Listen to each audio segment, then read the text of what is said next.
ஒரு பெரிய கன்ஸ்ட்ரக்ஷன் கம்பெனியில் 20 வருஷம் எக்ரிமெண்ட்ல ஒரு இன்ஜினியர் ஒர்க் பண்றாரு. அப்படி இப்படிமா 20 வருடமும் முடியுது. ஸோ தனது ரிட்டையருக்காக அந்த இன்ஜினியர் தனது லெட்டரை அந்த கம்பெனி கொடுக்குறாரு. அந்த லெட்டரை எக்ஸப்ட் பண்ணாம லாஸ்டா ஒரே ஒரு ப்ராஜெக்ட் பண்ணி கொடுங்கன்னு அந்த கம்பெனி இன்ஜினியர்ட்ட கேட்காங்க.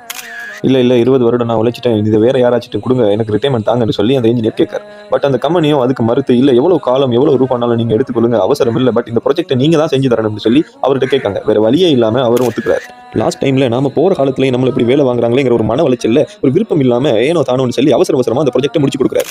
இவருடைய இந்த லாஸ்ட் ப்ராஜெக்டான இந்த வீட்டை அந்த கம்பெனிக்கு சப்மிட் பண்ணும்போது தான் இவருக்கு ஒரு சர்ப்ரைஸ் காத்துட்டு இருந்துச்சு.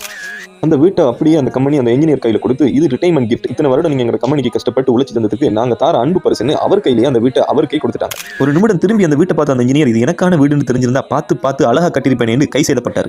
கண்ணியமானவங்களே, இதே போலதான் நாங்க ஒவ்வொருத்தரும் செய்யக்கூடிய இபாதத்துகளும் நாளை கியாமத் நாளையில அது எங்க கையில தான் வரப்போகுது. நாங்க தொழுகிற தொழுகையா இருக்கலாம், பிடிக்கிற நோம்பா இருக்கலாம், செய்கிற சக்காத்தா இருக்கலாம், தர்மங்களா இருக்கலாம், இது எல்லாத்தையுமே நாளைக்கு அல்லாஹ் எங்க கையில தரப்போறான். சொன்னாங்க ஸல்லல்லாஹு அலைஹி வஸல்லம், சொர்க்கத்தின் திறவுகள் தொழுகைன்னு சொன்னாங்க.